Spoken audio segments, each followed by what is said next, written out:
పస్కా పండుగ ఒక్కరోజే,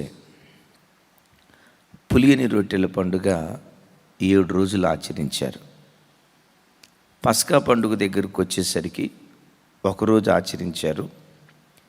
పులియని రొట్టెల పండుగ దగ్గరకు వచ్చేసరికి 15వ తారీఖు నుండి 21వ తారీఖు వరకు ఏ రోజుకి ఆ రోజు తాజాగా రొట్టెలు చేసుకొని ఏ రోజుకి ఆ రోజు ఆ రొట్టెలను సిద్ధం చేసుకుని వాళ్ళు భుజించేటువంటి వారు.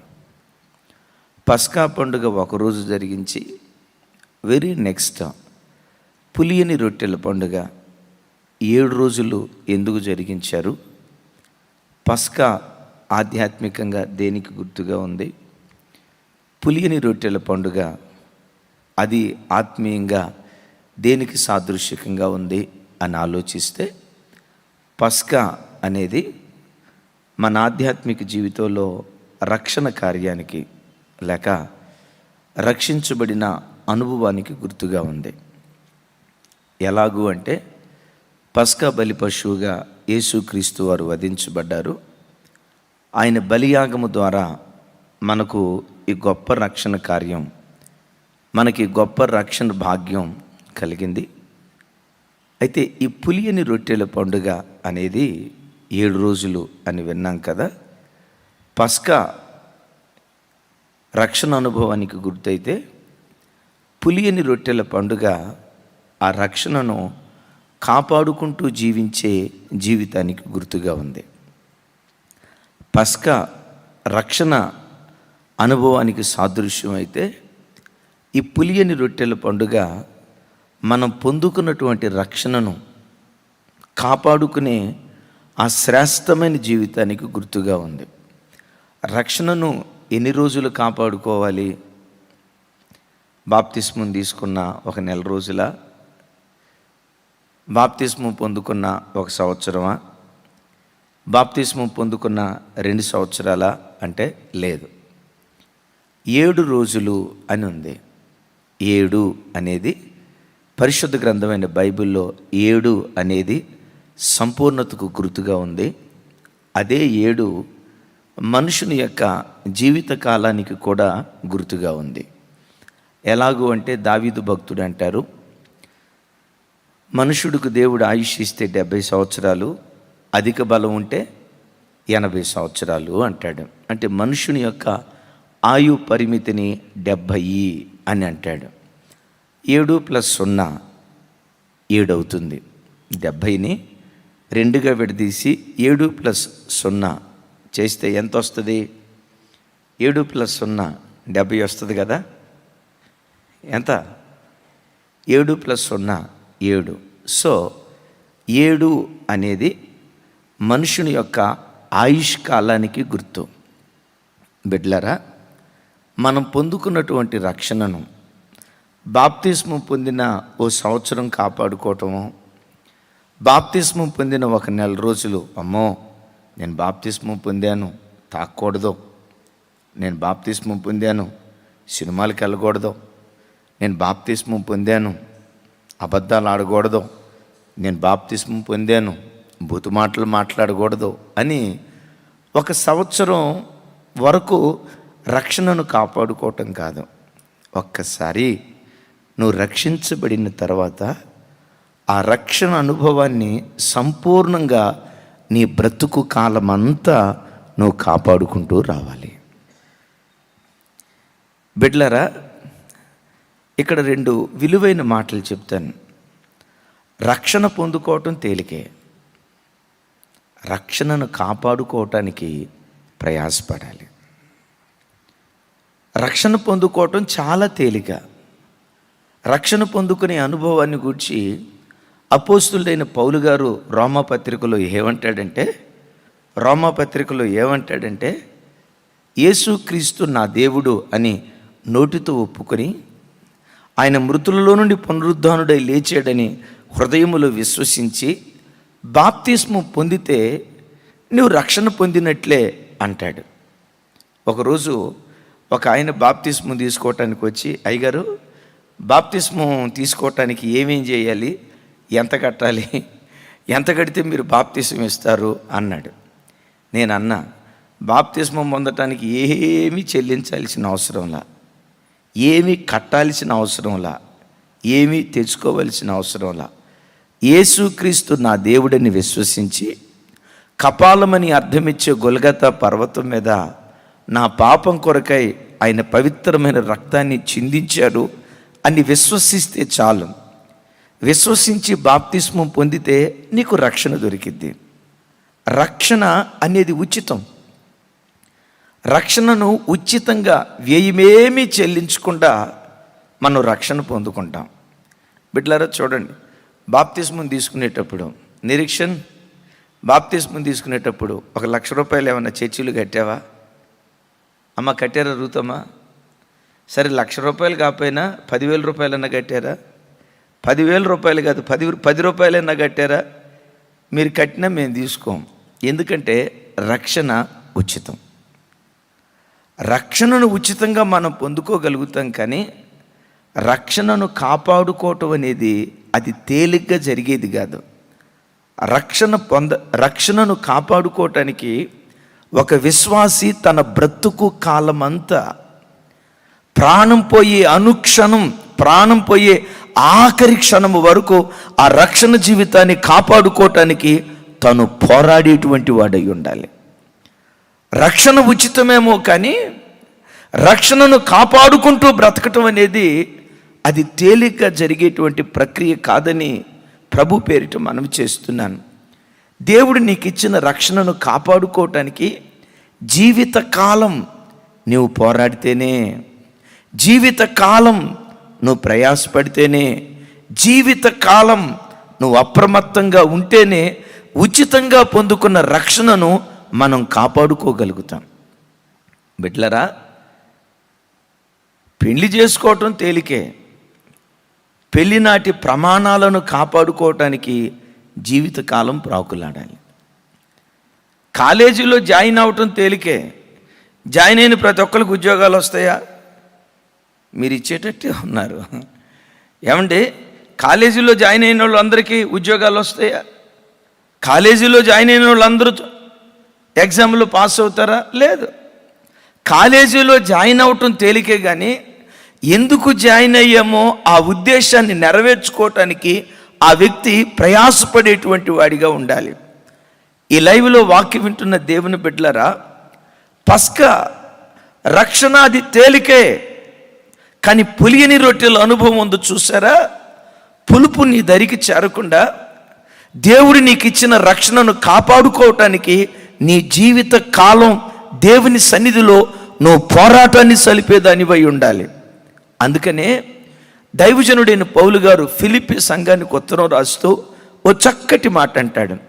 ఫిలిప్పీ సంఘస్థులారా, భయముతోనూ వణుకుతోనూ మీ సొంత రక్షణను మీరు కాపాడుకోండి అంటాడు. నాతో కలిసి అమ్మ అందరూ నోరు తెరిచి చెప్పండి. భయముతోనూ వణుకుతోనూ మీ సొంత రక్షణను కాపాడుకోండి. బిడ్లరా, బాప్తిస్మం తీసుకోవటం తేలికే, బాప్తిస్మం తీసుకున్న నాటి ప్రమాణాలు కాపాడుకోవటానికి జీవితకాలం నువ్వు పోరాడాలి. మరలా ఏం చెప్పాను వినండి.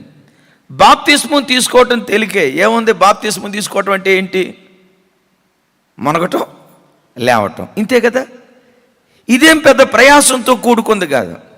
బాప్తిస్మం తీసుకోవటం తేలికే, కానీ బాప్తిస్మం తీసుకునేటప్పుడు దేవునితో ఏ ప్రమాణం చేశావో, దేవా ఇక మీదట నేను ఇలా బ్రతుకుతానయ్యా, నీ మార్గంలో ఇలా నేను నడుస్తానయ్యా, అంతకు మునుపు అల్లరి చిల్లరిగా బ్రతికాను, పోకిరోడ్లాగా జీవించాను, పోకిరి మాటలు మాట్లాడాను, నా శరీరపు దురాశలు నెరవేర్చుకోవటానికి నాకు ఇష్టమైన త్రోవల్లో నేను వెళ్ళాను, అయ్యా ఇక మీదట నేను అలా చేయను, ఇక మీదట నేను అలా బ్రతకనయ్యా అని బాప్తిస్మం తీసుకునేటప్పుడు ప్రమాణం చేసి బాప్తిస్మం తీసుకున్నావే. బాప్తిస్మం తేలికే, కానీ బాప్తిస్మం తీసుకున్న ఆ దినం నువ్వు చేసిన ప్రమాణాలు కాపాడుకోవటానికి నీ బ్రతుకు కాలమంతా నువ్వు పోరాడుతూ రావాలి. బిడ్డలారా వినండి. అందుకనే పౌలు గారు అక్కడ అంటాడు ఫిలిప్పీ సంఘంతో, నాతో కలిసి చెప్పండి. భయముతోనూ, హుషారుగా, భయముతోనూ వణుకుతోనూ మీ సొంత రక్షణను మీరు కాపాడుకోండి. రక్షణ గమనించండి, ఏమంటాడు?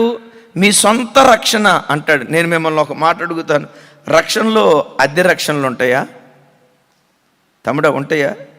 రక్షణ ఏమైనా అద్దెకి తెచ్చుకుంటాం ఎప్పుడైనా? ఏమండి, కారు అద్దెకి తెచ్చుకోవచ్చు, ఇల్లు అద్దెకే తెచ్చుకోవచ్చు, లోకంలో ఏదైనా అద్దెకి తెచ్చుకోవచ్చు, కానీ రక్షణను అద్దెకి తెచ్చుకోలేం. పౌలు గారు ఎక్కడ అంటాడు? మీ సొంత రక్షణను మీరు కాపాడుకోండి. బిడ్లరా, సొంత రక్షణ అని ఎందుకు అన్నాడంటే, రక్షించబడిన ప్రతి వ్యక్తి తన రక్షణను తానే కాపాడుకోవాలి. వింటున్నారా? ఒక భర్త రక్షించబడేటట్లుగా భార్య ప్రార్థన చేయగలదు, కానీ ఒక కొడుకు రక్షించబడేటట్లుగా తల్లిదండ్రులు ప్రార్థన చేయగలరు, కానీ రక్షించబడేటట్లుగా వారి ప్రార్థన సహకరిస్తుందేమో, కానీ రక్షణను కాపాడుకోవటం మాత్రం అది నీ చేతిలోనే ఉంది. బిడ్లారా, వింటున్నారా? రక్షణ అనేది నీ వ్యక్తిగతం. నీ రక్షణను కాపాడేటట్లుగా చేయగలిగేది నీ తల్లి కాదు. నీ రక్షణను కాపాడుకునేటట్లుగా చేయగలిగేది ఒక సేవకుడు కాదు. ఇది నీ సొంత రక్షణ. నీ రక్షణను నీవే కాపాడుకోవాలి. ఎలా కాపాడుకోవాలి? పౌలు గారు అంటాడు, భయముతో. ఏమంటే, బాప్తిస్మం తీసుకునేటప్పుడు అంత భయం ఏమి అవసరంలా. నీళ్ళలో దిగుతాం, లేస్తాం. ఒక ఆయన ఉన్నాడు, చెరువులో బాప్తిస్మం తీయటానికి వెళ్తే, అయ్యగారు నాకు సన్నీళ్ళు అలవాట్లేదు అయ్యగారు, వేడి నీళ్ళు కావాలన్నాడు. నేను అన్నా, అంటే చెరువులో నీళ్ళన్నీ వేడి చేయమంటావా అన్న. అయ్యగారు, నా చిన్నతనం నుంచి అసలు సన్నీళ్ళలో దిగలేదు అయ్యగారు, నాకు వేడి నీళ్ళు కావాలి అయ్యగారు, నాకు సన్నీళ్ళు అంటే భయం అన్నాడు. 6 అడుగులు ఎత్తు, 120 కిలోలు బరువు అన్నాడు. సన్నీళ్ళు అంటే భయం అంట. వినండి బిడ్డలారా, నేను జ్ఞాపకం చేస్తాను. పొందుకున్న బాప్తిస్మపు అనుభవాన్ని మనం కాపాడుకోవాలంటే, బిడ్డలారా వింటున్నారా, బ్రతుకు కాలమంతా పులియని రొట్టెగా దేవుని సముఖంలో నువ్వు బ్రతకాలి అంటే భయముతో, వణుకుతో, ఓ మాట మాట్లాడేటప్పుడు, ప్రభా ఈ మాట మాట్లాడితే అపవిత్రున్నైపోతానేమో, ఆ స్థలానికి వెళ్తే కల్మషం నా మీదకు వస్తుందేమో, ఇదిగో చూడకూడదని చూస్తే నా రక్షణ మలినమైపోద్దేమోనని ప్రతి క్రైస్తవుడు తన బ్రతుకులో రక్షణను కాపాడుకునే విషయంలో భయముతో, వణుకుతో రక్షణను కాపాడుకునేవాడై ఉండాలి. ఈ లైవ్లో వాక్యం వింటున్న సహోదరుడా, ఇంటిని కాపాడుకునే విషయంలో జాగ్రత్త తీసుకున్నావు, ప్రైజ్ గాడ్. ఉద్యోగాన్ని కాపాడుకునే విషయంలో జాగ్రత్త తీసుకున్నావు, సంతోషం. పిల్లలకు ఒక మంచి భవిష్యత్తుని ఇవ్వటానికి చాలా జాగ్రత్త తీసుకున్నావు, సంతోషం.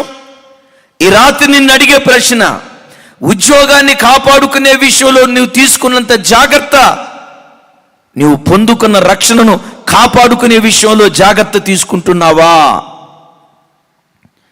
దేవుడు తన పవిత్రమైన రక్తాన్ని చిందించి ఈ గొప్ప రక్షణ భాగ్యాన్ని నీకు ఇచ్చాడే. పస్కా బలిపశువుగా ఆయన వధించబడి ఈ గొప్ప రక్షణ ఆధిక్యత దేవుడు మనకిచ్చారే. ఈ రక్షణను కాపాడుకునే విషయంలో భయముతో, వణుకుతో ఆయన సన్నిధిలో మనలను మనం కొనసాగించేటువంటి వారిగా ఆయన సన్నిధిలో బ్రతుకుదుముగాక. వినండి, ఇప్పుడు ఒక విశ్వాసి తన బ్రతుకు కాలమంతా తాను పొందుకున్న రక్షణను కాపాడుకుంటూ ఉండాలంటే ఏం చేస్తే రక్షణను కాపాడుకుంటాడు?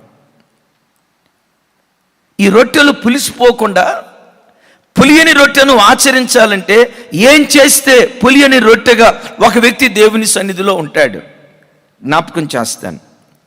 మన ఆధ్యాత్మిక జీవితంలో మన రక్షణను కాపాడుకోవాలంటే మొట్టమొదట అనుదిన బలి అర్పణ మనలో జరగాలి. నాతో కలిసి చెప్పండి, అనుదిన బలి అర్పణ మనలో జరగాలి. అనుదిన బలి అర్పణ మనలో జరగాలి. ఏమిటండి అనుదిన బలి అర్పణ?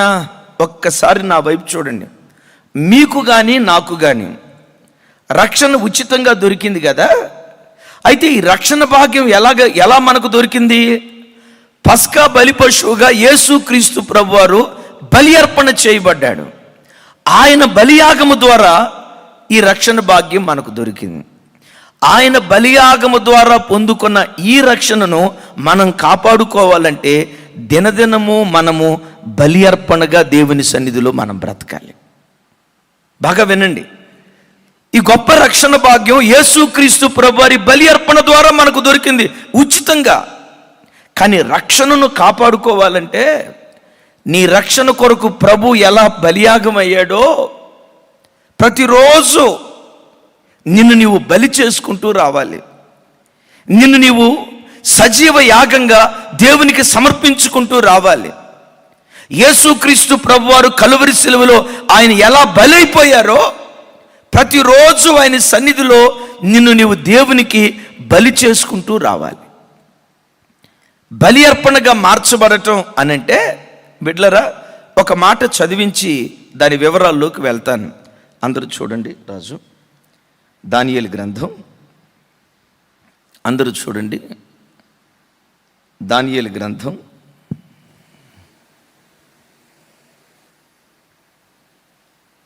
8వ అధ్యాయం 12వ వచనం. 8-12.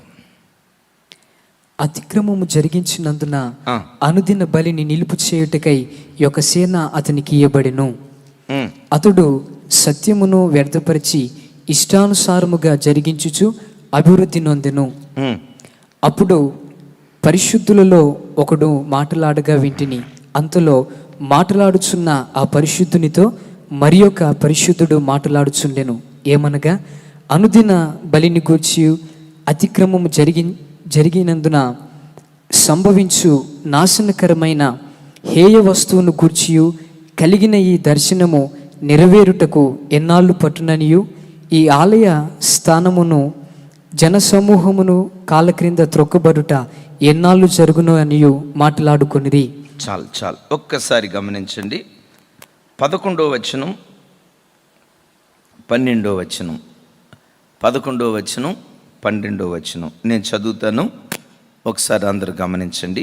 దానియేలు గ్రంథం 8వ అధ్యాయం 11వ వచనం 12వ వచనం నాతో కలిసి చెప్పండి. ఆ సైన్యం యొక్క అధిపతికి విరోధముగా తన్ను హెచ్చించుకుని అనుదిన బలి అర్పణను నిలిపివేసి ఆయన ఆలయమును పడదోసెను. 12వ వచనం, ఆయన ఆలయమును పడదోసెను. మరలా చెప్పండి. అతిక్రమము జరిగినందున అనుదిన బలి నిలుపు చేయుటకై ఒక సేన అతనికి ఇయ్యబడెను. ఒక సేన అతనికి ఇయ్యబడెను. సేన అని అనటంతో మీరు ఎరుగుదురు శానా దయ్యం పట్టినటువంటి వాడు అని. శానా అని అనటంతో ఆకాశ మండలపు దురాత్మలకు గుర్తుగా ఉన్నాయి. ఈ ఆకాశ మండల మందున్న ఈ దురాత్మల సమూహం చేసే కార్యక్రమం ఏంటో తెలుసా? అనుదిన బలి కార్యక్రమం నిలుపుదల చేయాలి. బిడ్లరా, ఈ వాయుమండల అధిపతి ప్రతిరోజు నీ ఇంటి చుట్టూతో తిరిగి, నీ వ్యక్తిగత జీవితం చుట్టూతో తిరిగి వాడు నీ జీవితంలో జరిగించే కార్యం ఏంటంటే అనుదిన బలి అర్పణ కార్యక్రమాన్ని ఆపేయాలి అనేది సాతాను యొక్క ఆలోచన. అనుదిన బలి అర్పణ అంటే ఏంటి? 2 విలువైన మాటలు చెప్తాను. అపోస్తులైన పౌలు గారు అంటాడు, నేను దినదినము చనిపోవుచున్నాను అంటాడు. కోరహు కుమారులు కీర్తనలు రాస్తూ, దినమెల్లా మేము వధించబడుతున్నాం, వధకు సిద్ధమైన గొర్రెలుగా మేము ఎంచబడుతున్నామయ్యా అని కోరహు కుమారులు రాస్తారు. అంటే బలి కార్యక్రమం జరిగేటప్పుడు చంపే కార్యక్రమం ఎలా జరుగుతుందో బిడ్లరా, నువ్వు బ్రతికిన కాలమంతా నీ కన్ను పాపాన్ని చూద్దాం అని అంటది. నీ ఆలోచనలు చెడ్డవాటిని గూర్చి యోచిద్దాం అని అంటది. నీ శరీరము అపవిత్రమైన వాటిని అనుభవిద్దాం అని అపవిత్రత కొరకు అది పరుగులెత్తుతూ ఉంటుంది. ఏం జరగాలి? ప్రతిరోజు నీ లోపట వధ జరగాలి, ప్రతిరోజు నీ లోపట బలి కార్యక్రమం జరగాలి, ప్రతిరోజు నీ ఆశలను ప్రతిరోజు నువ్వు చంపుకుంటూ రావాలి. నిన్న చంపాను, ఈరోజు చంపాల్సిన అవసరం లేదు అని అనుకోవటానికి లేదు. అందుకనే పౌలు గారు అంటాడు, నేను దినదినము చనిపోవచ్చున్నాను. అయ్యా, దినదినం ఎట్లా చనిపోతున్నావు? నిన్న చంపానయ్యా శరీర కోరికలో, నిన్న చంపినవి చంపబడిన స్థితిలోనే లేవు. ఈరోజు మరలా అవి జీవాన్ని పోసుకుంటా ఉన్నాయి. నేనేం చేస్తున్నాను? నిన్న చంపాను, ఈరోజు చంపుతున్నాను. ఈరోజు చంపాను, రేపు అది మరలా జీవాన్ని పోసుకుంటుంది, రేపు చంపుతాను.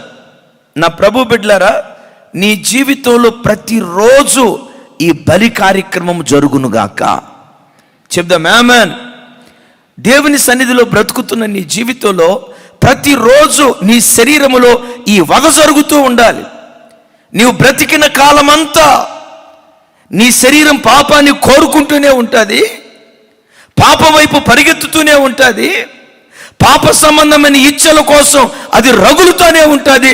నీవు చేయాల్సిన కార్యం ప్రతిరోజు వాటిని చంపుతూ వధ కార్యక్రమం జరుగుతూ ఉంటే, ఏ వధ ద్వారా రక్షణ పొందుకున్నావో ఆ వధ కార్యక్రమం ప్రతిరోజు నీ లోపల జరుగుతూ ఉంటే రక్షణను కాపాడుకునే శక్తిమంతుడిగా నువ్వు మార్చబడతావు. చెప్దాం ఆమేన్. అట్లా కాకుండా కన్ను చూడాలనుకుంది, చూసావు, బలెక్కడ? నోరు మాట్లాడాలనుకుంది, మాట్లాడావు, బలెక్కడ? మనసు ఆలోచించాలనుకుంది, ఆలోచించావు, బలెక్కడ? ఆ కార్యం చేయాలని శరీరం ప్రేరేపించింది, వెళ్ళి చేశావు, బలి కార్యక్రమం ఎక్కడ? నీ రక్షణను నువ్వు కాపాడుకోవాలంటే ప్రతిరోజు నీ లోపట బలి కార్యక్రమం జరగాలి. ఇంకొక విలువైన మాట ఇక్కడ మీకు జ్ఞాపకం చేస్తాను. బిడ్డలారా, నువ్వు ఎంత బలి చేసినా కొన్ని పాప సంబంధమైన ఇచ్చలు నీ లోపట బ్రతికే ఉంటాయి. అది గర్వమే కానీ, వారవలేని బుద్ధే కానీ, అసూయే కానీ, మాటకు లోపడని అవిధేయత కలిగిన మనస్తత్వమే కానీ, నీవెంత చంపినా కొన్ని నీ లోపల బ్రతికే ఉంటాయి. బలి కార్యక్రమం అన్నాను కదా, ఆధ్యాత్మిక జీవితంలో బలి కార్యక్రమం ఏంటో తెలుసా? భక్తుడైన దావీదు అంటాడు, విరిగిన మనస్సు, నలిగిన హృదయమే నీకిష్టమైన బలయ్యా. వింటున్నారా? చంపాలని ప్రయత్నం చేశావు, సిలువ వేయాలని ప్రయత్నం చేశావు. ఎంత సిలువ వేయాలని ప్రయత్నం చేసినా కొన్ని బ్రతికే ఉన్నాయి. ఏం చేయాలి? దేవా, నేనెంత ప్రాకులాడినా ఎందుకో నా నోరు వదరబోతు మాటలు మాట్లాడుతుందయ్యా. నేనెంత చంపాలని ప్రయత్నం చేసినా పాపమును మానలేని కన్నులు కలిగిన వాడిగా నేను బ్రతుకుతున్నానయ్యా. నేనెంత ప్రయత్నం చేసినా నాలో గర్వం అనే పొంగు, డాంబికత్వం అనే పొంగు నా లోపల చావట్లేదయ్యా. నన్ను కనికరించయ్యా. ఈ అవిధేయత నాలో ఉంది, ఈ అపవిత్రత నాలో ఉంది, నీకు ఆయాస్కరమైన గుణం ఇది నాలో ఉందయ్యా అని ప్రతిరోజు విరిగి నలిగిన హృదయముతో పస్కా బలిపశువైన యేసుక్రీస్తు ప్రభువారిని నువ్వు సమీపించేటువంటి వాడిగా ఉండాలి. బిడ్లరా, ఇది అనుదిన బలి అర్పణ. హల్లెలూయా చెప్పండి. ఏ బలి అర్పణ? ఓ క్రైస్తవుడి జీవితంలో ఈ బలి అర్పణ కార్యక్రమం అనుదినము జరుగుతూ ఉండాలి. అనుదినము జరగాలి. కానీ ఆకాశ మండలమందున్న శాన ఏం చేస్తుందో తెలుసా? అనుదిన బలి అర్పణను వాడు నిలిపివేయాలని ప్రయత్నం చేస్తున్నాడట. బిడ్లరా, నీ జీవితంలో ఒక పశ్చాత్తాపం లేకుండా, నీ జీవితంలో ఒక వధ కార్యక్రమం లేకుండా ఈ అనుదిన బలి అర్పణ కార్యక్రమాన్ని సాతాను ఎలా ఆపేస్తాడో ఒక్క మాట మీకు జ్ఞాపకం చేస్తాను. ఇందాక చదువుకున్న మాటలోనే దానియేలు గ్రంథం 8వ అధ్యాయం 10-11 వచనాలు. తమ్ముడు త్వరగా.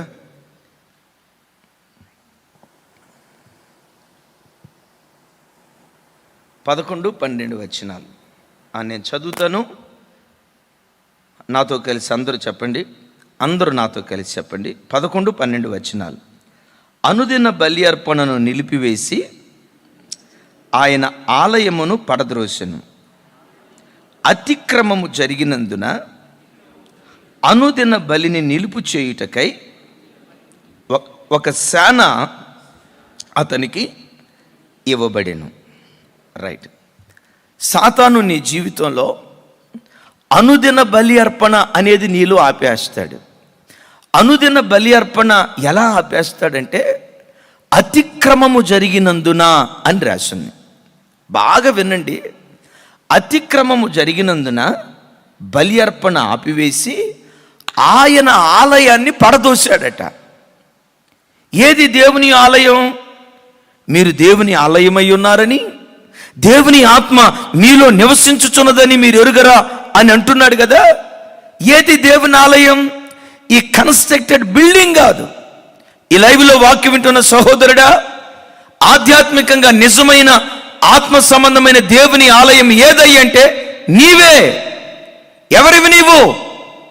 దేవుని ఆత్మ వసించటానికి, దేవుని ఆత్మ సంచరించటానికి నీవే సాక్షాత్తు ఆత్మ సంబంధమైన దేవాలయానివై ఉన్నావు. సాతాను ప్రయత్నం ఏంటో తెలుసా? దేవుని ఆలయమైన నిన్ను పడగొట్టాలి. ఆత్మ సంబంధమైన దేవాలయంగా పిలువబడుతున్న నిన్ను ఏ విధం చేతనైనా పడగొట్టాలి. ఎలా పడగొడతాడో తెలుసా? బలి అర్పణ నిలుపుదల చేసి. బలి అర్పణ ఎప్పుడు నిలుపుదల చేస్తాడో తెలుసా? అతిక్రమము జరిగించినందున బలి అర్పణ నిలిపివేసి ఆలయాన్ని పడగొడతాడు. బిడ్లరా, అతిక్రమము జరిగినందున ఒక్కసారి నా వైపు చూడండి. నీ జీవితంలో చిన్న అతిక్రమానికి నువ్వు చోటిస్తే విందాం. ఆ రాత్రి పండుకున్నావు, ఏదో కాస్త ఫేస్బుక్ ఓపెన్ చేద్దామని ఫేస్బుక్ ఓపెన్ చేసావు. చూస్తూ చూస్తూ చూస్తూ చూస్తూ ఉంటుండగా ఏవో కొన్ని సినిమాలకు సంబంధించినవి, కొన్ని సీరియల్కి సంబంధించినవి, కొన్ని జోక్స్కి సంబంధించినవి, కొన్ని డబల్ మీనింగ్కి సంబంధించినవి, కొన్ని అతిక్రమం అంటే క్రమం తప్పినటువంటి వాటిని నువ్వు చూసావు. తెల్లారి మెలకు వచ్చింది. మెలకు వచ్చినా నీ మనసులో అనిపిస్తుంది, రాత్రి చూడకూడనివి చూశాక ఏమని ప్రార్థన చేసేది, రాత్రి వినకూడనివి విన్నాగా ఏమని ప్రార్థన చేసేది. పగలు ఉద్యోగానికి వెళ్ళావు, ఉద్యోగానికి వెళ్ళిన చోటో పనిచేసే చోటో ఎక్కడో దారి తప్పిన కొన్ని మాటలు, దేవునికి ఆయాసకరమైన కొన్ని పనులు, క్రమం తప్పిన కొన్ని పరిస్థితులు నీ జీవితంలో చోటు చేసుకున్న తర్వాత అతిక్రమము జరిగితే అనుదిన బలి అర్పణ నిలిచిపోద్ది. అనుదిన బలి అర్పణ నిలిచిపోతే ఆలయం, చెప్పండి, ఆలయం పడద్రోయబడిద్ది. బిడ్లారా, సాతాను మొట్టమొదట నీ జీవితంలో ఏం చేస్తాడో తెలుసా? అతిక్రమము చేసేటట్లుగా, ఓ చిన్న అతిక్రమం చేసేటట్లుగా మొదట నిన్ను ప్రేరేపిస్తాడు.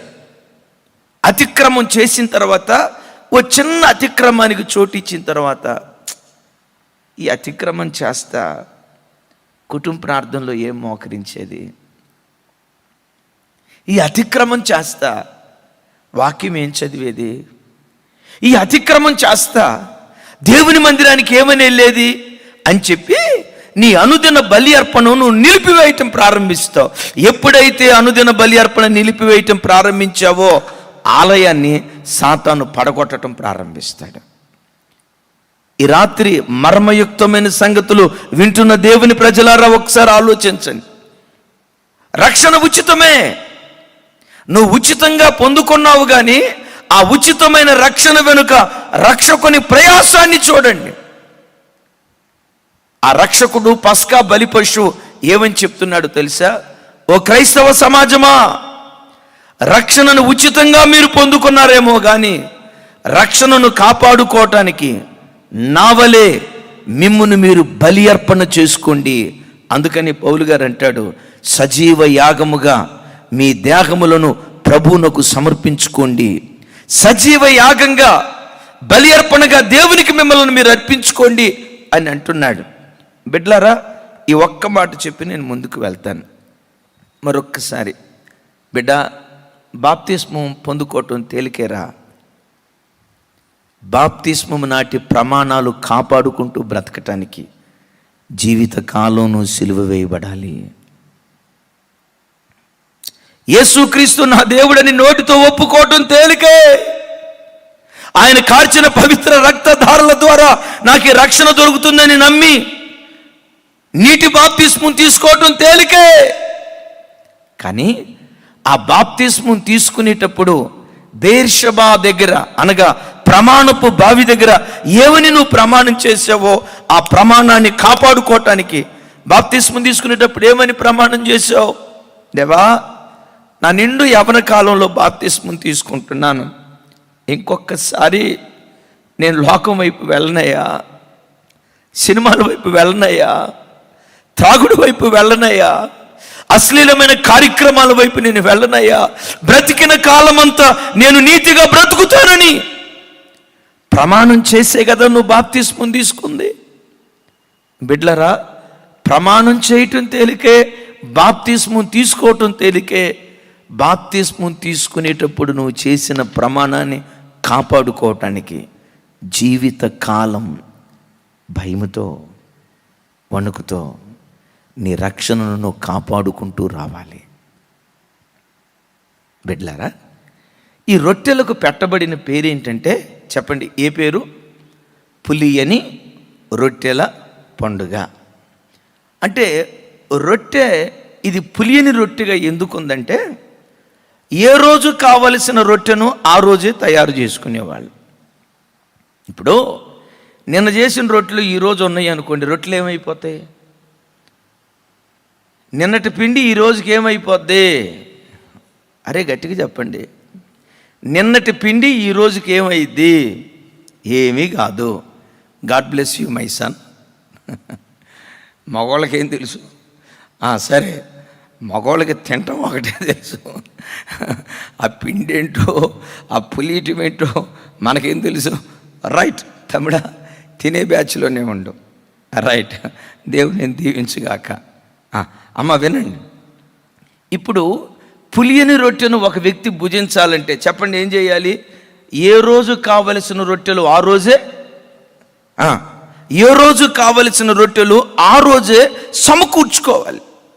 ఈ వాక్యం వింటున్న దేవుని బిడ్డలారా, నీ ఆధ్యాత్మిక జీవితంలో నువ్వు ఒక పులిసిన పిండిగా మారకుండా ఉండాలంటే, నీ ఆత్మీయ జీవితం పులిసిపోకుండా ఉండాలంటే, నీ భక్తి జీవితం పులిసిపోకుండా ఉండాలంటే, నీ ఆధ్యాత్మిక అనుభవాలు పాడు కాకుండా దేవుని సన్నిధిలో ఉండాలంటే, ఏనాటి ఆత్మీయతను ఆనాడే నువ్వు సంపాదించుకోవాలి.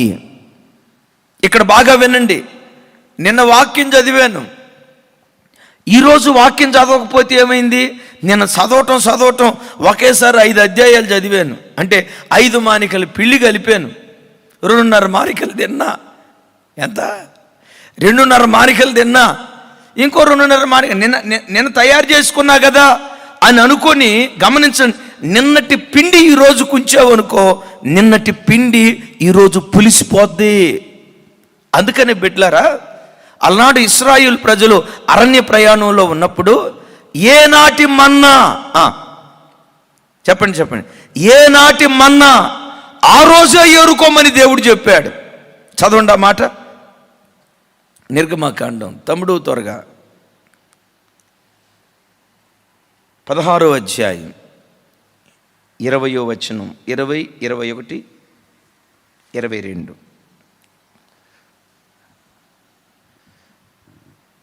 అందరూ నాతో కలిసి చెప్పండి. లైవ్లో వింటున్న దేవుని బిడ్డలారా, అందరూ నాతో కలిసి నిర్గమకాండం 16వ అధ్యాయం 20వ వచనం నుండి బహు ఖరీదైన విలువైన మాటలవి. నాతో కలిసి అందరూ చెప్పండి. అయితే వారు మోషే మాట వినక కొందరు ఉదయము వరకు దానిలో కొంచెము మిగుల్చుకొనగా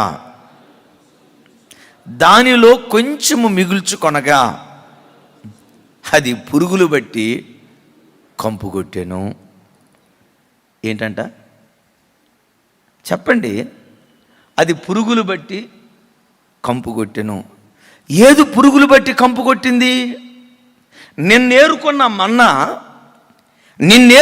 మన్నా ఈరోజు ఉదయానికి అది పురుగులు బట్టి కంపు కొట్టింది. దేవుడు అన్నాడు, ఏ దినపు మన్నా ఆ రోజే మీరు ఏరుకోండి. నిన్న మన్నా ఏరుకున్నాను, 2 రోజులకు సరిపడా ఏరుకున్నాను, ఈరోజు ప్రొద్దున్నే ఏరుకోవలసిన అవసరం లేదు అని మీరు ఆగారా? 2 రోజులకు సరిపడా మన్నా ఏరుకున్నా, నిన్నటి కావాల్సిందంతా భుజించా, రేపటి కావాల్సింది మిగిలింది అని వాళ్ళు ప్రొద్దున్నే లేవకుండా మన్నా ఏరుకోకుండా ఆల్రెడీ నేను ఏరుకున్నది ఉంది కదా అని చెప్పి 8, 9 ఆ ప్రాంతంలో వచ్చి మన్నా తిందామని మూత తీస్తే విచిత్రమైన మాట ఏంటో తెలుసా? పురుగులు బట్టి అది కంపు కొట్టెను. 21 మోషే వారి మీద కోపపడగా వారు అనుదినము ఉదయమున ఒక్కొక్కడు తన ఇంటి వారి భోజనమునకు తగినట్టుగా కూర్చుకొనిది, ఎండ వేడిమికి అది కరిగెను. ఇక్కడ ఆగండి, నాతో కలిసి చెప్పండి. వారు చెప్పాలి అందరూ. వారు అనుదినము ఉదయమున ఒక్కొక్కడు తన ఇంటి వారి భోజనమునకు తగినట్టుగా కూర్చుకొనిరి. అంటే బిడ్డలారా, నా వైపు చూడండి. ఏనాటి భోజనము ఆనాడే సమకూర్చుకోవాలి. నాతో కలిసి చెప్పండి. ఏనాటి భోజనం ఆనాడే సమకూర్చుకోవాలి. ఏనాటి ఆహారం ఆనాడే సమకూర్చుకోవాలి. ఆహారం అంటే ఏది? దేవుని యొక్క వాక్యం. ఏమండి, నేను వాక్యం చదివాను, మొన్న 3 అధ్యాయాలు చదివాను, అటు మునుపు 10 అధ్యాయాలు చదివాను, నిన్న కూడా 3 అధ్యాయాలు చదివాను, ఈరోజు నేను చదవకపోయినా పర్వాలేదండి అని అన్నావా? నీ ఆధ్యాత్మిక జీవితం పురుగులు బట్టే ప్రమాదం ఉంది. నీ ఆధ్యాత్మిక జీవితంలో ఎప్పటి ఆహారం అప్పుడే నువ్వు సిద్ధపరచుకోవాలి. ఒకసారి నా వైపు చూడండి. కరోనా ఫిబ్రవరి మాసం నుంచి ప్రపంచాన్ని వణికిస్తుంది కదా. చాలామంది విశ్లేషకులు చెప్పారు ఫారినర్స్కి అయితే బాగా ఎఫెక్ట్ చూపించిందంట, కానీ మన ఇండియన్స్కి అంత పెద్ద ఎఫెక్ట్ చూపించలేదట. ఏమన్నాను అన్న? నిరీక్షణ అన్న చెప్పు, ఏమన్నా? ఫారినర్స్ మీద బాగా ఎఫెక్ట్ చూపించిందట, మనోళ్ళ మీద మాత్రం పెద్ద ఎఫెక్ట్ చూపించలేదంట. ఎందుకో తెలుసా? ఒక్కటే కారణం, ఆహారపు అలవాట్లు సరిగ్గా వాళ్ళే లేకపోవటాన్ని బట్టి వాళ్ళకి ఇమ్యూనిటీ పవర్ తక్కువగా ఉందట. భారతదేశస్తులకు ఇమ్యూనిటీ పవర్ చాలా ఎక్కువ అంట. ఎందుకు వాళ్ళకి ఇమ్యూనిటీ పవర్ లేదో తెలుసా? వాళ్ళు ఏంటంటే మనకులాగా ప్రతిరోజు వంట చేసుకోరు. పెద్ద పెద్ద ఫ్రిడ్జ్లు, ఆ ఫ్రిడ్జ్లే రూమ్ అంత ఉంటాయి. వారానికి సరిపడా ఒకేసారి వండుకుంటారు, ఇక పెట్టేస్తారు. ఫ్రిడ్జ్ ఓ పెద్ద సేవకుడు దానికి ఏమని పేరు పెట్టాడంటే సమాధి పెట్టే. ఇప్పుడు సమాధి పెట్టెలో ఏముంటాయి చెప్పండి? ఓ అమ్మ, సమాధి పెట్టెలో ఏముంటాయి? సచ్చిని. గమనించండి, సమాధి పెట్టెలో సచ్చిని ఉంటాయి కదా. ఓ గొప్ప సేవకుడు ఈ ఫ్రిడ్జ్ని ఏమంటాడంటే సమాధి పెట్టే అంటాడు. అమెరికా వాళ్ళు కానీ పాశ్చాత్య దేశాల వాళ్ళు కానీ ఏ రోజు ఆహారం ఆ రోజు సిద్ధపరచుకోరాళ్ళు. ఒకేసారి వారానికి సరిపడా వండుకుంటారు, లోపల ఫ్రిడ్జ్లో పెడతారు, తెచ్చుకోవటం, కాస్త వేడి చేయటం, వేసుకోవటం, తినటం. భారతీయులకు ఉండే మంచి అలవాటు ఏంటో తెలుసా? పొద్దున భోజనం మధ్యాహ్నానికి తినరు. చెప్పండి తమ్ముడా, సల్మాన్ చెల్లి వచ్చేది, జాగ్రత్త. రైట్, వినండి. మధ్యాహ్నం భోజనం రాత్రికి తినరు, రాత్రి భోజనం.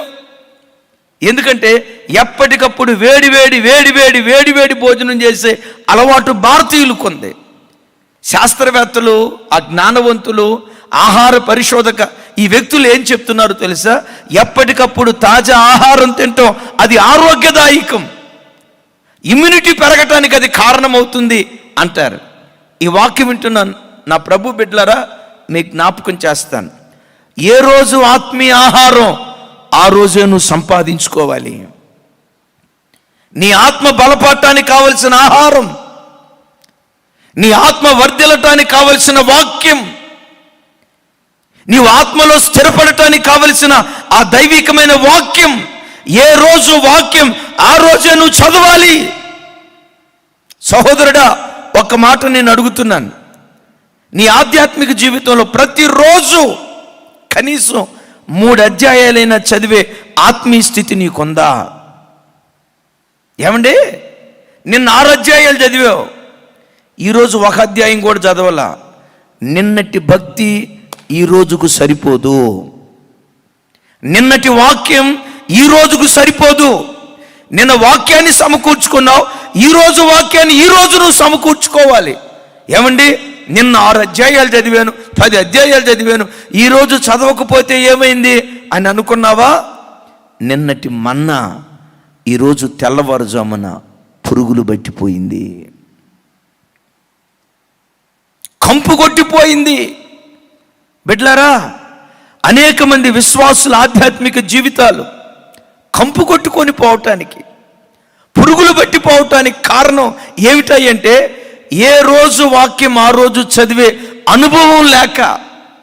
ఈ లైవ్లో వాక్యం వింటున్న సహోదరుడా, ఒక క్షణం తమ్ముడా నా వైపు చూడు. తమ్ముడా, ఒక చిన్న మాట నేను అడుగుతాను, ఈరోజు కనీసం 1 అధ్యాయమైనా నువ్వు చదివావా? నా వైపు చూడు తమ్ముడు, కనీసం 1 అధ్యాయమైనా నువ్వు చదివావా? చదవలేదు అంటే పురుగులు పట్టిపోతుంది నీ ఆత్మీయ జీవితం. చదవలేదు అంటే కంపు కొట్టుకోయే ప్రమాదం ఉంది నీ ఆత్మీయ జీవితం. గ్రహించు. సువాసనీయాల్సిన క్రైస్తవుడు, పరిమళాన్ని వెదజల్లాల్సిన క్రైస్తవుని ఆత్మీయ జీవితం అది కంపు కొట్టుకొని పోవటానికి కారణం ఏంటంటే ఏ రోజు ఆహారం ఆ రోజు సమకూర్చుకోక. ఇక్కడ ఒక విచిత్రమైన మాట చెప్తాను. ఏమండి, ప్రతిరోజు కుటుంబ పరిమాణం చొప్పున ఏ రోజు మన్నా ఆ రోజు సమకూర్చుకోవాలి. విచిత్రం ఏంటంటే విశ్రాంతి దినానికి ముందు రోజు మాత్రం, నాతో కలిసి చెప్పండి, విశ్రాంతి దినానికి ముందు రోజు మాత్రం 2 దినాలకు సరిపడా ఆహారం ఒకే రోజు సమకూర్చుకోవాలి. అంటే విశ్రాంతి దినాన్ని సమీపించేటప్పుడట 2 అంతల ఆహారాన్ని సంపాదించుకోవాలి అని దేవుని వాక్యం అంటుంది. నా ప్రభు బిడ్డలారా, విశ్రాంతి దినం ఆధ్యాత్మికంగా దేనికి గుర్తుగా ఉందో తెలుసా? లోకమంతటికి శ్రమల కాలం రాబోతూ ఉంటే సంఘానికి దేవుడు 7 సంవత్సరాలు విశ్రాంతిని మధ్యాకాశంలో ఇవ్వబోతున్నాడు. 7 ఏండ్ల విందు జరగబోతుంది అని భక్తులు మాట్లాడుతూ ఉన్నారు. వింటున్నారా ప్రభు బిడ్డలారా? బాగా గమనించండి. ఈ విశ్రాంతి దినాన సంఘం విశ్రాంతిలో ప్రవేశించాలి అంటే ఆ యేసుక్రీస్తు రాకడకు ముందున్న సంఘం మునుపటి భక్తి కంటే, మునుపటి వాక్యం కంటే 2 అంతల వాక్య ధ్యానంలో మనం బ్రతికేటువంటి వాళ్ళగా ఉండాలి. బిడ్డలారా గమనించండి, విశ్రాంతి దినానికి ముందున్నవాడు 2 దినాలకు సరిపడా సమకూర్చుకోవాలి అని రాస్తుంది కదా. ఒక్క మాట అడుగుతాను తమ్ముడు, నా వైపు చూడు, నా వైపు చూడు. నువ్వు రక్షణ పొందిన ప్రారంభ దినాల్లో వాక్యం చదవటానికి ఎంత ఆసక్తి చూపేవాడివి తమ్ముడా? మరి ఈరోజు ఆ ఆసక్తి ఏమైపోయింది? న్యూస్ పేపర్ అంటే చాలా ఆసక్తి నీకుంది కదా, వార్తలు వినటం అంటే నీకు చాలా ఆసక్తి ఉంది కదా, సోషల్ నెట్వర్క్ దగ్గర ఎక్కువ గడపటం నీకు బాగా ఆసక్తి ఉంది కదా. వాక్యం పట్ల ఒకప్పుడున్న ఈ ఆసక్తి ఏమైపోయింది? వాక్యం ఏమంటుంది? విశ్రాంతి దినానికి ముందున్న వాళ్ళు 2 అంతలుగా సమకూర్చుకోవాలి. నా ప్రభు బిడ్డలారా, విశ్రాంతి దినానికి సంఘం బహు సమీపంగా ఉంది. ఈ కడవరి దినాల్లో 2 అంతల భక్తిని దేవుని సన్నిధిలో మనం సంపాదించుకుందుము గాక. చెప్దాం ఆమేన్. ఏనాటి వాక్యం ఆనాడే. అనుదినం వాక్యాన్ని ధ్యానించాలి. నీవెన్నడూ తాజా రొట్టెగా దేవుని సన్నిధిలో ఉండాలి అంటే నీ ఆత్మీయ జీవితం పురుగులు పట్టకుండా ఉండాలి అంటే అనుదిన ప్రార్థన, అనుదిన ప్రార్థన. బిడ్డలారా గమనించండి, దానియేలు గ్రంథం ఒకసారి చూడండి. దానియేలు గ్రంథం 6వ అధ్యాయం 10వ వచనం. ఎస్, చదువురాజు. ఇట్టి శాసనము సంతకము చేయబడినని దానియేలు తెలుసుకొనిను అతడు తన ఇంటికి వెళ్ళి యథాప్రకారముగా అనుదినము ముమ్మారు మోకాల్లోని తన ఇంటి పైగది కిటికీలు యెరూషలేము తట్టునకు తెరవబడి ఉండగా తన దేవునికి ప్రార్థన చేయుచు ఆయనను స్తుతించుచు వచ్చెను. రైట్, నాతో కలిసి ఇక్కడ ఈ మాట చెప్పండి. యథాప్రకారముగా అనుదినము ముమ్మారు మోకాళ్ళుని తన దేవునికి ప్రార్థన చేయుచు ఆయనను స్తుతించుచుండెను. గమనించండి, ఏమని రాసింది? అనుదినము ముమ్మారు. అంటే ఇక రోజంతట్లో కాదండి, వాస్తవంగా అనుదినము ముమ్మారు అనే ఈ ప్రార్థన దానియేలు ఉద్యోగం చేసే సమయంలో చేసిన ప్రార్థన ఇది. రాత్రి ప్రార్థన చేసుకునేవాడు, సాయంత్రం ప్రార్థన చేసుకునేవాడు, అరుణోదయం ప్రార్థన చేసుకునేవాడు. ఈ ప్రార్థన కలపలేదు. అనుదినము ముమ్మారు అని రాస్తుంది కదా. ఎప్పుడెప్పుడు అంటే ప్రతిరోజు ఉదయం 9 గంటలకి, ప్రతిరోజు మధ్యాహ్నం 12 గంటలకి, ప్రతిరోజు సాయంత్రం 3 గంటలకి, రోజుకొచ్చి పగటి పూట 3 పర్యాయాలు తప్పకుండా. అంటే అప్పుడు తను ఉద్యోగంలో ఉన్నాడు. ఉద్యోగం చేసుకునేటప్పుడు కూడా ఏమండి ఉదయం 9 గంటలకి ఉద్యోగానికి వెళ్ళే ముందు, మధ్యాహ్నం 12 ఆ ప్రాంతంలో భోజనానికి వస్తారు కదా, మరలా మధ్యాహ్నం 12 గంటలకి, సాయంకాలం 3 గంటలకి, పగటి పూట ప్రతిరోజు 3 సార్లు చేసుకునేవాడు. రాత్రి చేసుకునేవాడు, మధ్యరాత్రి చేసుకునేవాడు, తెల్లవారుజామున చేసుకునేవాడు. ఆ ప్రార్థన కలపలేదు. నా ప్రభు బిడ్డలారా, ఒక్కసారి మీరు ఆలోచించండి. రాజ్యాలు మారినా, రాజులు మారినా దానియేలు ప్రార్థనా జీవితం మారలేదు. మేలు కలిగిన కీడు కలిగిన ప్రార్థన మారలేదు. ఆరోగ్యంతో ఉన్నా అనారోగ్యంతో ఉన్నా నిత్యము ప్రార్థించే ఆ ప్రార్థనా జీవితాన్ని తాను ఆపుదల చేయలేదు. మరణ శాసనమే బయలుదేరి వచ్చిన అనుదినము పగటి పూట ముమ్మారు దేవుని సన్నిధిలో తప్పకుండా ప్రార్థన చేసేవాడు. ఈ లైవ్లో వాక్యం వింటున్న బిడ్డలారా, మిమ్మల్ని ఒక మాట అడుగుతాను. ప్రతిరోజు కనీసం దానియేలులాగా దినమంతట్లో కనీసం 3 మార్లు ప్రార్థన చేసే ఆ మంచి ప్రార్థన జీవితం నీలో ఉందా? ఒకరోజు ప్రార్థన చేస్తే 2 గంటలు 3 గంటలు ప్రార్థన చేసి ఇక 2-3 రోజుల దాకా అసలు మోకాళ్ళ జీవితమే లేకుండా, ఒకరోజు ప్రార్థన చేస్తే 4 గంటలు ప్రార్థన చేసి వారం రోజుల పాటు కనీసం మోకాళ్ళ జీవితం లేకుండా, ఒకవేళ నీ ఆధ్యాత్మిక జీవితం అస్తవ్యస్తంగా ఉందేమో. ఏనాటి ప్రార్థన ఆనాడే నువ్వు సమకూర్చుకోవాలి. ఏనాటి మోకాళ్ళ జీవితం ఆనాడే నువ్వు కలిగి దేవుని సన్నిధిలో బ్రతకాలి. వాక్యం వింటున్న బిడ్డలారా, ఇక్కడ బహు విలువైన మాట చెప్తాను. ప్రతి క్రైస్తవుడు తన బ్రతుకులో అనుదినము ఎందుకు ప్రార్థించాలి? అనుదినము ఎందుకు దేవుని వాక్యాన్ని చదవాలి? అనుదినము ఎందుకు ఈ బలి కార్యక్రమం జరగాలి? ఎందుకు అనుదినము జరగాలో తెలుసా? నీ విరోధియగు అపవాది దానియేలుని ఎక్కడేశారు? సింహాల బోన్లో వేశారు. ముమ్మారు ప్రార్థన చేసే దానియేలుని సింహాల బోన్లో వేస్తే దానియేలు ప్రార్థనా శక్తిని బట్టి సింహాల నోళ్ళు మూయబడ్డాయి. ఎవరా సింహం? అపోస్తులైన పేతురు గారు అంటాడు కదా, మన విరోధియగు అపవాది గర్జించు సింహం వలె ఎవరిని మింగుదునా అని తిరుగుతున్నాడు. మన విరోధి అయిన సాతాను ఉన్నాడే. ఎందుకు మనం అనుదినము ప్రార్థన చేయాలంటే బైబిల్లో 2 మాటలు మీకు జ్ఞాపకం చేస్తాను. సాతాను అనుదినం నిన్ను వెంటాడుతున్నాడు, అనుక్షణం నిన్ను వెంటాడుతున్నాడు. ఈ లైవ్లో వాక్యం వింటున్న దేవుని బిడ్డ, ఆలయాన్ని పడగొట్టాలని, నీ ఆధ్యాత్మిక జీవితాన్ని భ్రష్టత్వానికి నడిపించాలని శత్రువైన సాతాను అనుదినము నిన్ను వెంటాడుతున్నాడు. నువ్వు రోజుకొచ్చి 3 సార్లు 4 సార్లు ప్రార్థన చేస్తున్నావేమో కానీ నిన్ను పట్టుకోవాలని గర్జించు సింహమైన సాతాను అనుదినము అనుక్షణము నిన్ను వెంటాడుతూ ఉన్నాడు. అందుకనే బైబిల్లో 2 వాక్యాలు మీకు జ్ఞాపకం చేస్తాను. మొదటి సమూయేలు గ్రంథం చూడండి ఒకసారి. మొదటి సమూయేలు గ్రంథం 23వ అధ్యాయం. తమ్ముడు చదువు తమ్ముడు. 14వ వచనం. అయితే దావీదు అరణ్యంలోని కొండ స్థలముల యందును జీఫు అరణ్యమున ఒక పర్వతమంతును నివాసము చేయుచుండెను. సౌలు అనుదినము అతని వెతికినను దేవుడు సౌలు చేతికి అతనిని అప్పగించలేదు. చూడండి, చివరి మాట మరలా చదువు.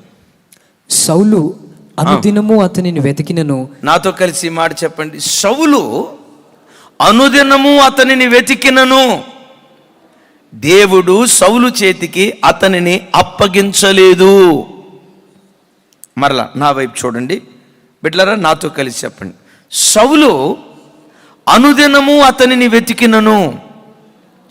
నా వైపు చూసి సమాధానం చెప్పండి. ఎవరిని వెతికారు? సౌలు దావీదుని వెతికాడు. ఎప్పుడెప్పుడు వెతికాడు? అప్పుడప్పుడునా? నో, అనుదినము వెతికాడు అని రాస్తుంది. అలనాడు సౌలు దావీదును అనుదినము ఎలా వెతుకుతూ వచ్చాడో ఈ రాత్రి వాక్యం వింటున్న క్రైస్తవుడా, నా దేవుని మాట విన్నయ్యా. అలనాడు సౌలు దావీదును అనుదినము వెతికినట్లుగా నీ ఆధ్యాత్మిక జీవితంలో కూడా శత్రువైన సాతాను అనుదినము నిన్ను వెతుకుతున్నాడు. గర్జించు సింహము వలె నీ ఇంటిని మింగాలని, నీ కుటుంబాన్ని మింగాలని, నీ పిల్లల్ని మింగాలని, నీ సంఘాన్ని మింగాలని సౌలు అనుదినము దావీదును వెతికినట్లుగా ఎక్కడ దొరుకుతావని వెతుకుతున్నాడు. ఎక్కడ పట్టుకుందామని నీ చుట్టూతో వాడు సంచరిస్తున్నాడు. వ్రాయబడిన మాట, సౌలు దావీదును అనుదినము వెతికినను అతని చేతికి దావీదును దేవుడు అప్పగించలేదు అని రాసింది. Praise God. నా వైపు చూడండి. ఎందుకు దావీదును సౌలు చేతికి అప్పగించలేదు తెలుసా? దావీదు గారికి కూడా ఉన్న ఒక గొప్ప గుణం బైబిల్లో చూస్తాం. యెహోవా ప్రతి ఉదయం, ప్రతి మధ్యాహ్నం, ప్రతి సాయంత్రం నీకే నేను మొరపెట్టుచున్నాను అంటాడు. ఎందుకు సౌలు చేతికి దావీదు అప్పగించబడలేదంటే, అప్పగించబడకపోవటానికి కలిగిన ఒకే ఒక ప్రబలమైనటువంటి కారణం అతని ప్రార్థనా జీవితమే. ఏ ప్రార్థన? క్రమము తప్పని ప్రార్థన. నా మాట వినండి, క్రమము తప్పని ప్రార్థన అతన్ని కాపాడుతూ వచ్చింది. బిడ్లారా, ప్రార్థనలో నువ్వు క్రమం తప్పితే, క్రమము కానిది ఏదో అది అక్రమం కదా. ప్రార్థనలో నువ్వు అక్రమస్తుడు అయితే, ప్రార్థనలో నువ్వు క్రమం తప్పితే అన్ని విషయాల్లో నువ్వు క్రమాన్ని తప్పుతావు. ఉదయం లేచి ప్రార్థించే ప్రార్థన జీవితంలో క్రమం తప్పావా, అక్రమస్తుడుగా నువ్వు బ్రతుకుతావు. ఉదయం లేచి వాక్యం చదివే జీవితంలో క్రమం తప్పావా, క్రమం తప్పిన విశ్వాసిగా నువ్వు మారిపోతావు. క్రమం తప్పకుండా ప్రతి ఆదివారం మందిరానికి వచ్చే అనుభవం ఒకప్పుడు నీకుండేది. ఆరాధనకు వచ్చే విషయంలో నువ్వు క్రమం తప్పావా? ఆత్మీయ విషయంలో ఏ కోణంలో నువ్వు క్రమం తప్పినా, లౌకికమైన ప్రతి విషయంలో క్రమం తప్పినటువంటి వాడిగా నువ్వు బ్రతుకుతావు అన్న సంగతి నువ్వు గ్రహించు. సౌలునే కాదండి, యోసేపు జీవితాన్ని గురించి బైబిల్లో రాయబడిన ఓ చక్కటి మాట చూడండి. అందరూ చూడండి, ఇది చదువుకొని ప్రార్థన చేసుకుందాం. ఆదికాండం 49వ అధ్యాయం 10వ వచనం చదువుచున్నా. 49. షీలోహు వచ్చే వరకు యూదా యుద్ధ నుండి దండము తొలగదు. 39 చిన్న 39. దినదినము ఆమె యోసేపుతో మాట్లాడుచుండెను గాని అతడు ఆమెతో శయనించుటకై చూడండి, చాలు గమనించండి బిడ్డలారా. దినదినము అతనితో మాట్లాడుచుండెను గాని, గమనించండి, యోసేపును దెలీలా పట్టుకోవాలనుకుని మాట్లాడుతుంది. అప్పుడప్పుడు మాట్లాడుతుందా? దినదినము మాట్లాడుతుందా? అప్పుడప్పుడు మాట్లాడుతుందా? ప్రతిదినం మాట్లాడుతుందా? అప్పుడప్పుడు మాట్లాడుతుందా? అనుదినం మాట్లాడుతుందా? నా ప్రభు బిడ్డలారా, ఒక్కసారి చూడండి. నీ ఆధ్యాత్మిక జీవితంలో శత్రువైన సాతాను నిన్ను పట్టుకోవాలని వాడు అనుదినం నీ జీవితంలో వాడు ప్రయత్నం చేస్తున్నాడు గనుక యోసేపు దెలీలా చేతికి అప్పగించబడలా, దావీదు సౌలు చేతికి అప్పగించబడలా, దానియేలు సింహాల నోటికి అప్పగించబడలా. వాటి కలిగిన ఒకే ఒక ప్రబలమైన కారణం అనుదిన బలి అర్పణ, అనుదిన వాక్య ధ్యానం, అనుదిన ప్రార్థనా జీవితం. ఈ వాక్యం వింటున్న నీ జీవితంలో ఎప్పుడు నీ ఆధ్యాత్మిక అనుభవాలు ఏ రోజుకు ఆ రోజు, ఏ రోజు కావలసిన బలం ఆ రోజు సమకూర్చుకుంటూ, ఏ రోజు కావలసిన ఆత్మీయత ఆ రోజుకు సమకూర్చుకుంటూ, ఏ రోజు కావలసిన ప్రార్థన ఆ రోజుకు సమకూర్చుకుంటూ దేవుని సన్నిధిలో ఒక తాజా రొట్టెగా నువ్వు బ్రతికితే ఎంతకాలం నువ్వు లోకంలో జీవించినా రక్షణను కాపాడుకునే శక్తిమంతుడిగా మార్చబడే కృప నా దేవుడు నీకు అనుగ్రహించునుగాక. అందరం చెప్దాం ఆమేన్. బిడ్డలారా, మరలా చెప్తున్నాను, రక్షణ ఉచితంగా పొందుకున్నాం. ఈ రక్షణను కాపాడుకోవటానికి బ్రతుకు కాలమంతా నిన్ను బలిగా అర్పణగా దేవునికి అర్పించుకోవాలి. అలా అర్పించుకోవాలంటే నంబర్ 1, అనుదిన బలి అర్పణ నీలో జరగాలి. అనుదిన వాక్య ధ్యానం నీలో జరగాలి. అనుదిన ప్రార్థన జీవితం నీలో జరగాలి. ఒకసారి చూడండి, ఒక మొక్క ఉంది, ఈ ప్రక్కన ఇంకొక మొక్క ఉంది. ఈ మొక్కకు నీళ్లు పోసేటప్పుడు వారానికి సరిపడా ఒకేసారి 2 బకెట్లు నీళ్లు పోసాం. ఎన్ని రోజులకు సరిపడా? వారానికి సరిపడా ఒకేసారి 2 బకెట్లు నీళ్లు పోసాం. ఈ పక్కన ఇంకొక మొక్క ఉంది, రోజుకొచ్చి ఒక్కొక్క మగ్గు, ప్రతి ఉదయం ప్రతి సాయంత్రం, ఎక్కువేం పోయిట్లా, ప్రతి ఉదయం ఒక మగ్గు, ప్రతి సాయంత్రం ఒక మగ్గు. ఈ రెండిట్లో ఏ చెట్టు పెరిగిద్ది? రెండోది పెరిగిద్ది. మొదటి మొక్క ఉందో చూసారా, అది పోసేటప్పుడు ఒకేసారి 2 బకెట్లు పోసావు, వారం రోజుల దాకా దాని వైపు చూడలా. బిడ్డలారా, ఒకసారి నువ్వు ప్రార్థన చేస్తే గంట సేపు 2 గంటల సేపు ప్రార్థన చేసి 2-3 రోజుల దాకా మోకాళ్ళ జీవితం నీకు లేకపోతే ఎండిపోతావు సుమి. నువ్వు ప్రార్థించేది ప్రతిరోజు ఉదయం అర్ధగంట అయినా, సాయంకాలం అర్ధగంట అయినా క్రమం తప్పకుండా ఆ చిన్న మొక్కకు ప్రతి ఉదయం సాయంత్రం నీళ్లు పోస్తే అది ఎలా ఏపుగా పెరుగుతుందో నీ జీవితంలో కూడా క్రమము తప్పని ఆత్మీయ జీవితం ఓ క్రమబద్ధమైన క్రైస్తవుడిగా నిన్ను చేయునుగాక. ఆ క్రమబద్ధమైన ఆత్మీయ జీవితం సింహాల నోళ్ళు మూయబడేటట్లుగా నా దేవుడు కృప చూపించునుగాక.